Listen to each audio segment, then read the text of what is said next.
Hello, old dogs. This is your host and top dog, Bill Manassero. Today's show is a special rebroadcast of one of our most popular episodes. I'm introducing the show under the banner Best of Old Dogs REI Network Podcast. Well, enjoy.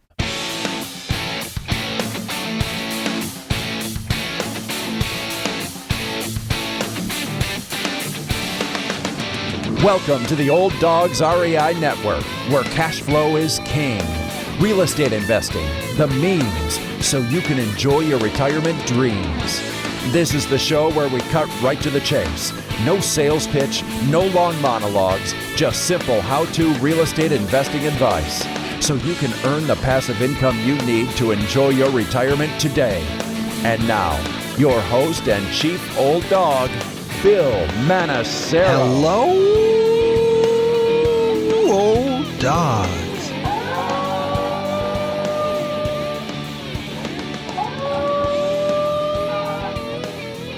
Okay, Hunter, that's good. And welcome to Fun Facts Friday. This is our once a week, only on Friday show, where we have special episodes not featuring guests, where I will share tricks, tips, terminology, and techniques that will help skyrocket you to real estate investing success. Today's topic is just do it. But before we get started on today's topic, I just like to touch base with you guys and find out how you are all doing there and in real estate investing land. Okay, I'm going to redo this whole thing. Okay, I'm going to let you out, Hunter, even though that was really funny and fun. Okay, well, that's what you get for taking your dog into the recording booth to record today's podcast. But nonetheless, hey, it's fun, right? You know, I mean, we're in real estate. You know, we're old dogs. We're used to howling, and we should not be shocked when our dogs howl too, you know? Anyway, just totally threw me off track here. Hey, tip of the day. That's what I was going to do. Oh, no. First, I was going to say a couple of words of encouragement. Tim, you can edit this however you want, okay? Hopefully, it'll be judiciously. Okay. First off, I just want to touch base with you like I always do at the beginning of our Fun Facts Fridays.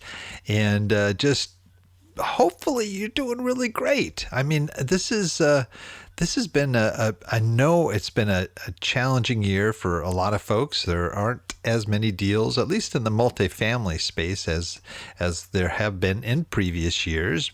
But are we discouraged? No, we're not discouraged. We're finding other cool ways to make it happen. And likewise, if you are just looking maybe for that first purchase, okay, and we're going to talk about that today. You definitely have a lot to be excited about. So we're going to get into that. But first, I always like to give a little tip of the day here to start off. And today's tip is Fiverr.com. Okay. Now, Fiverr, if you don't know what it is, I've mentioned it before on previous shows, but it is a portal you can go to find people that will do things for you that will help you in your business. Okay. And of course, here we're talking about real estate business, right? Well, I use Fiverr for doing like a lot of the social media banners you might see if you ever go to our show notes, or even our little logo that you see if you have our podcast on your phone and you see that little gold box, you know, kind of like thing. Well, I mean, that was designed by somebody at Fiverr. All our banners are designed by people at Fiverr. I mean, I've had logos. I've had not just art type stuff, but there are folks that will help you put together databases or create a website or any number of other things that there's skip tracers there. You know, if you want to, like, you find an address of a place and you can't find who the owner is, you can go to Fiverr, and they call it Fiverr is because everything initially when the business first started it was $5. You want to have somebody track down some, 10 houses and give you the owners $5. You want to do a banner? $5. Everything was $5. Did I say $5? Yeah, $5. So there's still a lot of stuff on there that's still $5. But you'd be amazed at the stuff. Let's say you're trying to put together a brand. You're trying to get your name out there and maybe attract investors. Or maybe you're trying to reach out and attract people selling their homes or whatever. You want to write an article. And maybe you're not the best writer in the world, but you can go to Fiverr and you can find somebody to write that article for you, believe it or not, for $5. But I would pay a little bit more because sometimes the people that do it for $5 are not the best writers. English may not be even their first language, but nonetheless, there are some great deals and things that you can find there. Just check it out, Fiverr.com. Good tip. Okay, let's get into our topic. Just do it. Okay, now what am I talking about? I'm talking about making that first initial purchase, that first property purchase. Or maybe you've been doing maybe single family homes and you're about ready to move up into multifamily and you're having some hesitation and some concern. So this is one of the things that I encounter the most in talking with people that are considering investing in real estate. It's maybe just taking that first step, making that first purchase. And so I want to talk about it a little bit because we all have had to deal with that at some point or another. Those of us that have been investing for a little while, we had to make that first purchase. And one of the fun things about doing my show is that I talk to a lot of people. They tell us their story, and it usually involves their first purchase. And there are many situations that people have come into real estate investing, and they've had to deal with some of those questions that we all have. And I'm looking at this because I think there might be some listening right now that are just, they've been reading the books, they've been listening to the podcasts, they've been reading the articles, they're doing their internet searches, they're going on YouTube, they're doing all their research, they're getting all the information, but they just can't make that first step. And it's very normal. There's a lot of people that have to encounter that. And a lot of times, there are very legitimate reasons why people feel that way. A lot of times, though, it's also fear-driven, too. There's the fear of sort of the unknown. This is a new area for me. Or maybe just the fear of failure or fear of making mistakes. And then there's the risks, and that kind of comes under fear, too, is, will I lose money? Will I get sued? And then there's a whole host of other things like, can I get a better return somewhere else? Could I take that same money and invest it somewhere else and get a better return? Maybe they're in a place like I am in Southern California where it's not the best place to get cash flow. And so the options really, if you want to invest in rental properties, is to go out of state. And if that's the case, there's a lot of people say, I don't want to buy a property that I can't see or run over to if there's a problem or if there's an issue, or maybe they don't want to be a landlord. Maybe they've heard other people's horror stories about being a landlord and all of the challenges of dealing with crazy tenants and things of that nature.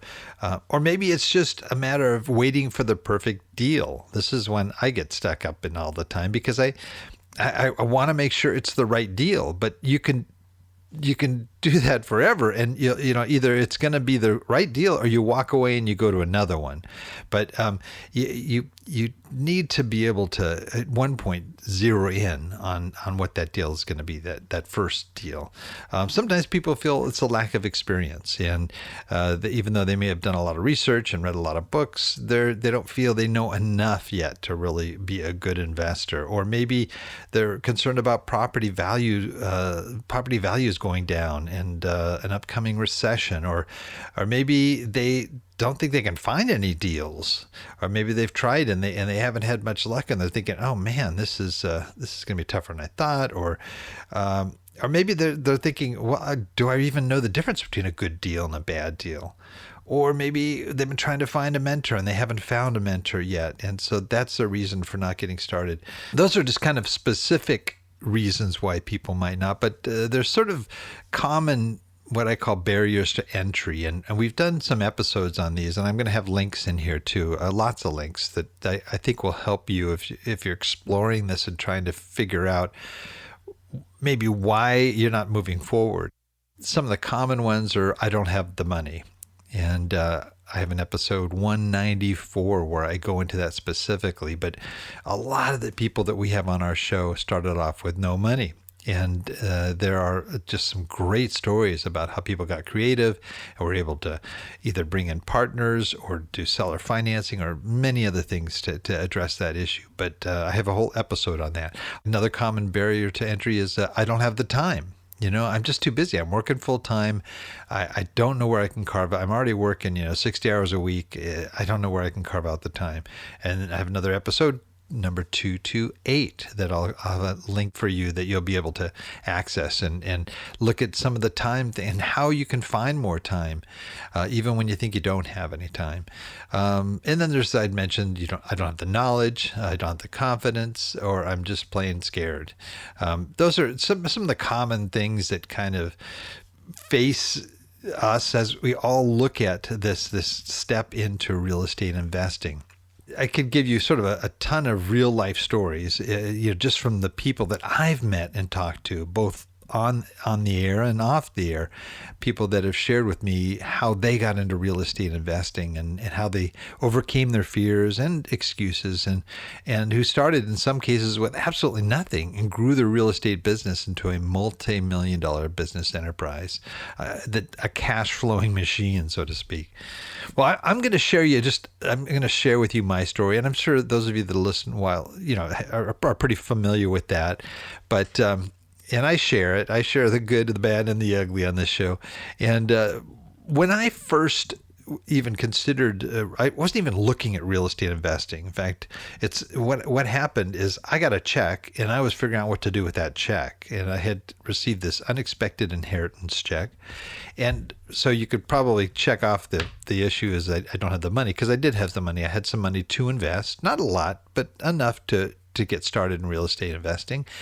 And I wanted to do something with it. And I have heavily invested in the stock market. I have been in a lot of types of investments in the stock market, stocks and bonds, and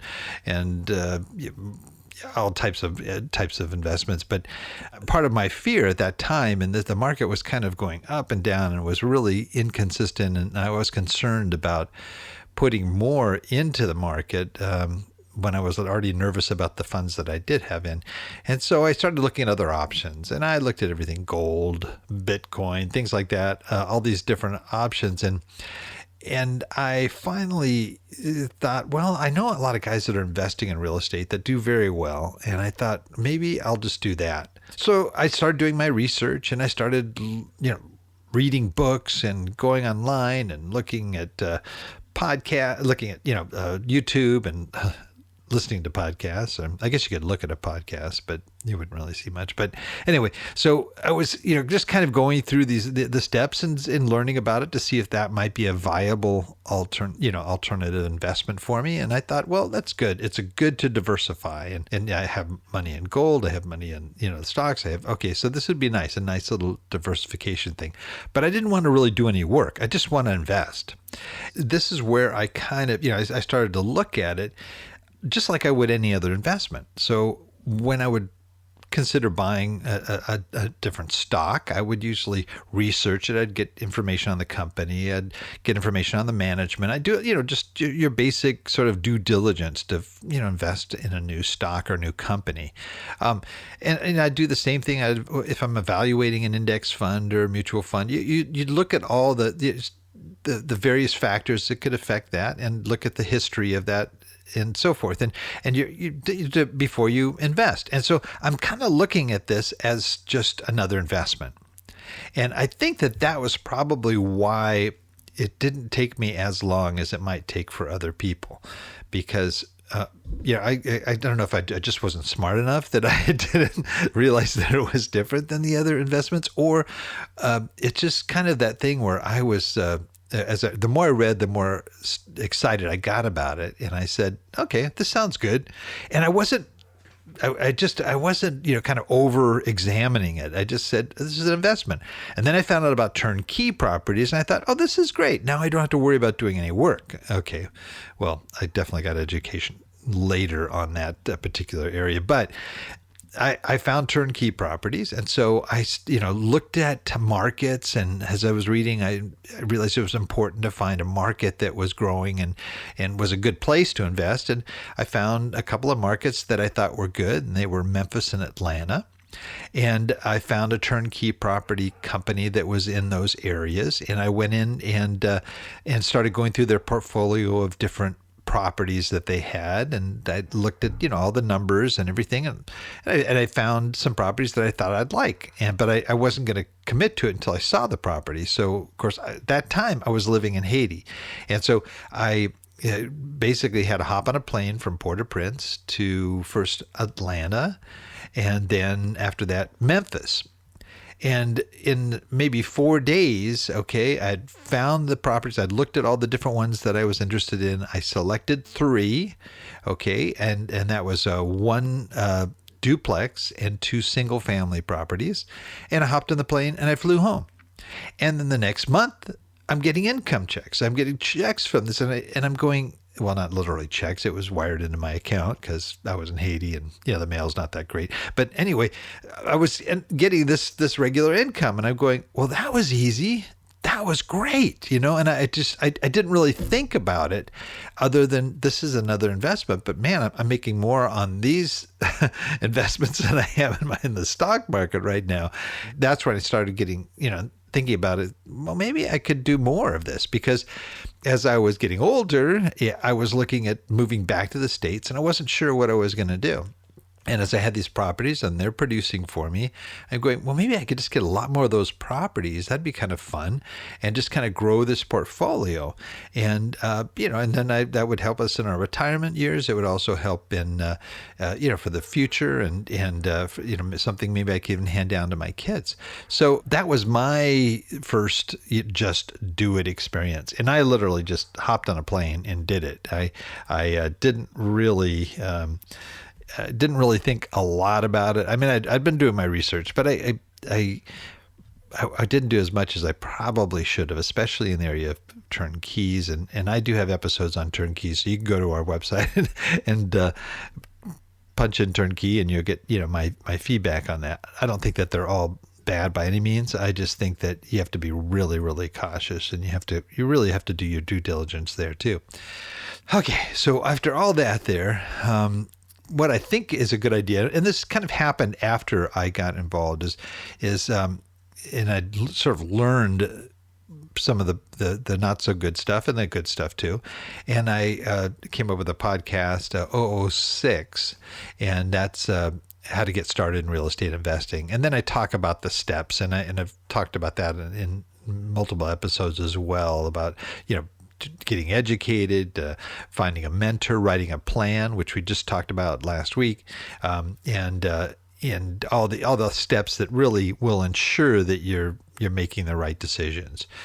But overall, I think that I can look back on this and I can say, I did make my mistakes, and nothing that really just devastated me, but I definitely had some struggles, and I've shared those struggles on this program.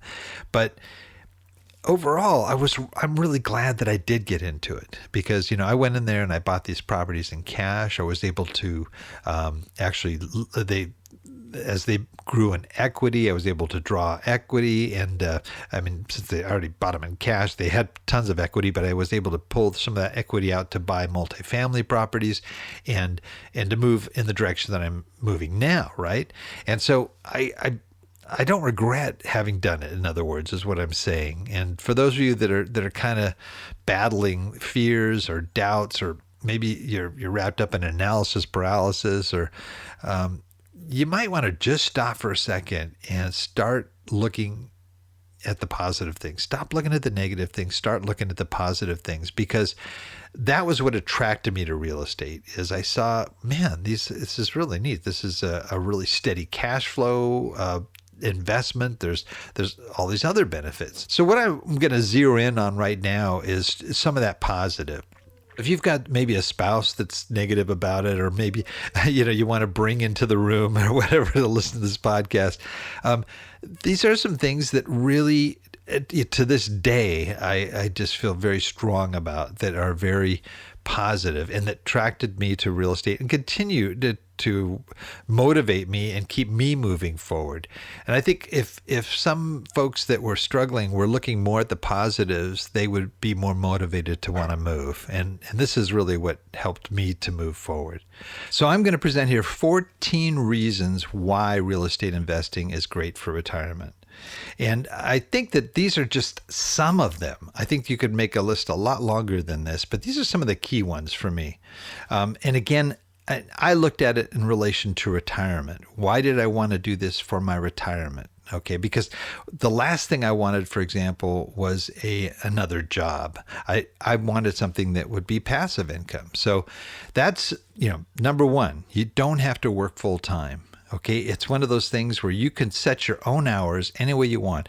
Yeah, sometimes if you really want to ramp up and you have an aggressive plan, you may end up working full time, but you don't have to. You can set the amount of time you dedicate to it. And if you're already working, you can do it, just in a number of hours per week, and just set aside time and still achieve your goals. Number two, it's a relatively safe investment. And this is one of the big appeals to me, is that, I've had stocks that just disappeared off the market that are no longer companies anymore. I had no control over it. There's things that I couldn't do about it and I lost money. But the neat thing about real estate is that it is a tangible asset. Okay, it's land. It's a place you can go and you can look and you can touch the building and you can touch the ground, and it's real, and it'll always have value. Now, the value may go up and down. That's very possible. But if you buy right, it's going to pretty much go up over time, and yeah, there'll be dips, but it'll keep going and it'll keep going, and it's it's a relatively safe investment. Number three, you already know the basics. If you've purchased a home before, and there may be some listening that haven't, but if you've purchased a home, you know the basics. That's it. You got to understand that you have inspections, you have escrow papers, you have all these, you have loans. There are a lot of things that you've already dealt with. Number four, upfront costs can be minimal. Now, the appeal to me about it is that there's so much room for creativity here. If you don't have a lot of money, you can leverage. You can maybe have seller financing, or you can maybe partner with somebody, or maybe you can reduce the down payment. You can even get grants for down payments. I mean, there's a lot of ways that you can move around that particular part of it. Is that the upfront costs don't have to be huge. Number five, your money goes a long way. One thing great about real estate is that you can invest money, for example, in the stock market, and you can maybe control certain aspects of your stock, and you can do certain things to leverage, but there's not really a lot of room. You can it's take $30,000, for example, and invest in a property, and in that $30,000 will purchase a property for $150,000, or that costs $150,000. And over time, you've got this equity, and you've got other things that you can utilize there to leverage it. So your money goes a long way with real estate. Income is steady. If you invest properly, your income will be pretty standard. Even if it fluctuates a little here and there, the idea is to build up these multiple streams of income that you can draw off of, and hopefully you have more than you need.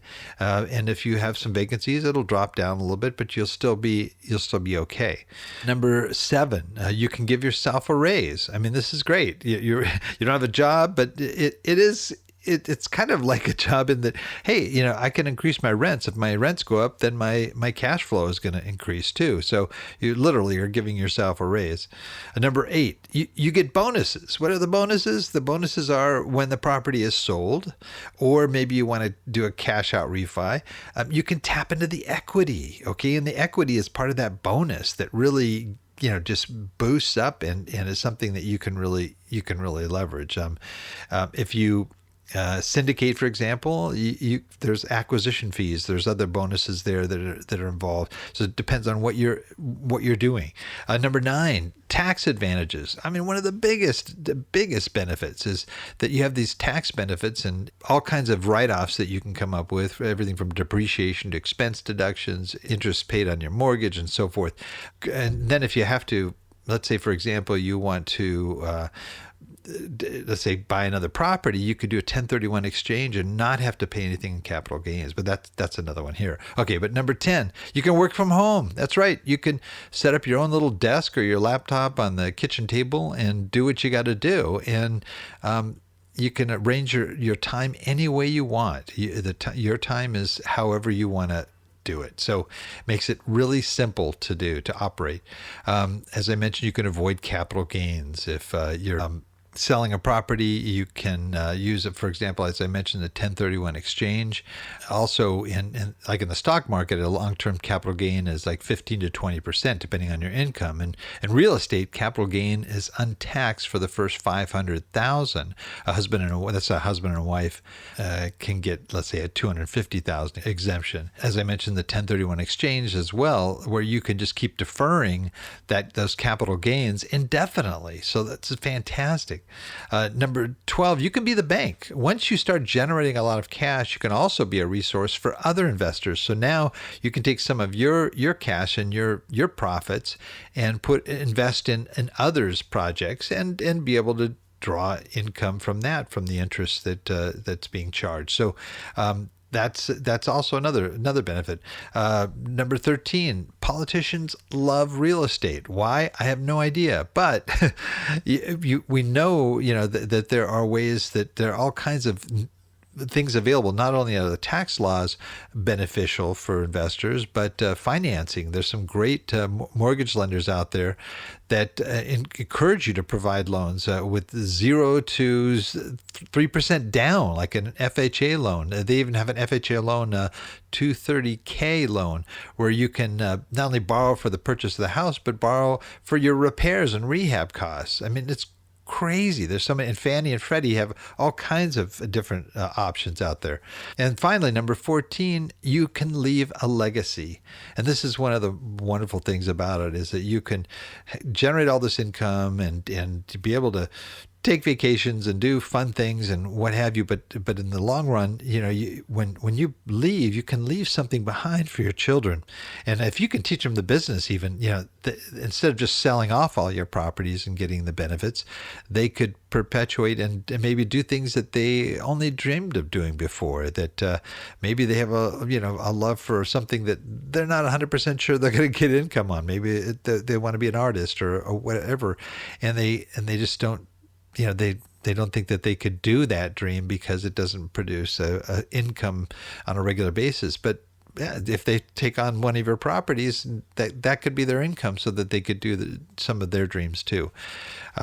There's more and more. There's the ability to be able to provide your kids with things as they get older. Maybe for me, one of my whys, what I call my why that really motivates me, is the wedding of their dreams, maybe, or maybe buying their first home and being able to to help them with the down payment so they could get in that home. So there's just a lot of benefits, but those are 14 that I think are just really compelling. And I think sometimes we just got to focus more on that stuff and less on the negatives and the things that that are preventing us from making a step.